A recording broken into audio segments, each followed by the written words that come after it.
Scottie Scheffler, imperious, and actually 4 shots doesn't really do it justice, Rupert. Just very quickly on him. Double bogey at 8, caught in a bunker, started smashing it, never looked like he was going to get out of it. All of a sudden, after that double bogey, hits a birdie in response, and it's plain sailing from there. What does that tell you about this guy's mindset? He has a steely determination. He looks like an average Joe, but I tell you what, he plays golf better than anybody. And the rest of the field were all saying, we have now got to raise our game, because he was on cruise control. The next best player was at 13 under par. Well, Scottie Scheffler started that final round at 14 under par. He was basically, that double bogey, he then responds with a birdie, and it was game over. It was magical to watch. This is a man at the top of his powers.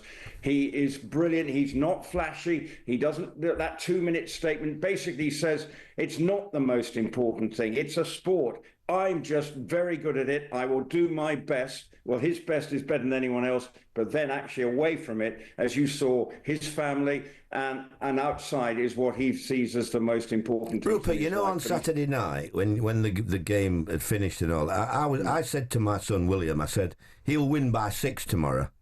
That's how I just felt, because you knew he wasn't going to make a mistake, didn't you?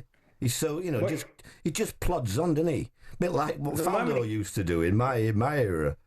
Well, I think he's going to do it even better than Faldo used to do it. At the moment, the comparisons are with Tiger Woods. He's now under 30, and he's joined a select group of 4 that includes Tiger Woods to win 3 majors. The one that he's now waiting for is the US Open to complete the career Grand Slam. He's also an Olympic gold medalist as well, so he could have the golden slam of achievements if he does go and win. When I'm sure he'll win the US Open if he's continuing to play like this in due course. He is just brilliant to watch. It's not flashy, but he just does everything his action's a bit like mine, Rupert, actually. Well, it's not that good. His action. Yeah. Rupert, thank you very much. We appreciate you coming on this morning. We'll speak to you soon. And congratulations to Scottie Scheffler. I mean, you two deal with elite sportsmen on a regular basis, or have done on a regular basis. And different sportsmen deal with the mental side of the game very differently. You look at Usyk, who invokes the power of his countrymen and the situation that Ukraine is in. Scheffler, very different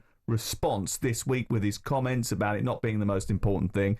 What's he trying to do there? Is he trying to sort of basically almost minimise the achievement of winning, so it's not so big in his mind, making it smaller so it's more achievable? What's he trying to do? I think it's existential navel gazing, but I also think it's a byproduct of the way that elite athletes have to be forced to interact with the media.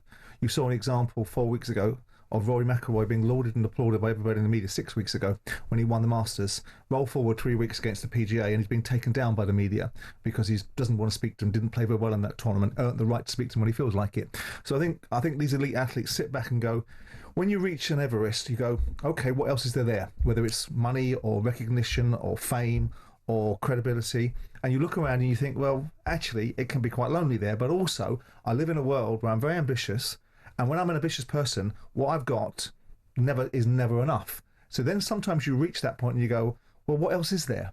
And then you've got this barking, sniping, snidey media that will be looking to take you down all the time by the next thing that you haven't done, the next thing that you should do, the next thing that they expect of you. So I think a lot of that played into what Scottie Scheffler said last week, and I thought it was quite interesting. A lot of people would have said, oh, hang on a second, I dig a ditch for a living. How can this fella that earns millions of quid have no value in this?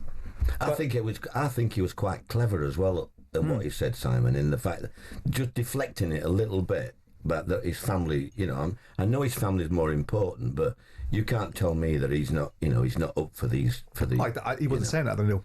He was saying that absolutely, but it's not the most important thing. Yeah. When you listen to certain aspects of the media, you have to bleed. If you give an apology to somebody, it's never good enough. You have to write it in blood. If you win something, you've got to win something else, and it goes on, and it goes on, and it goes on, and it goes on. And I think he was just disarming the idea that everything must begin, end, and finish with his golf, and I think that was quite interesting to hear. On AM, on DAB, via the TalkSport app, and on your smart speaker.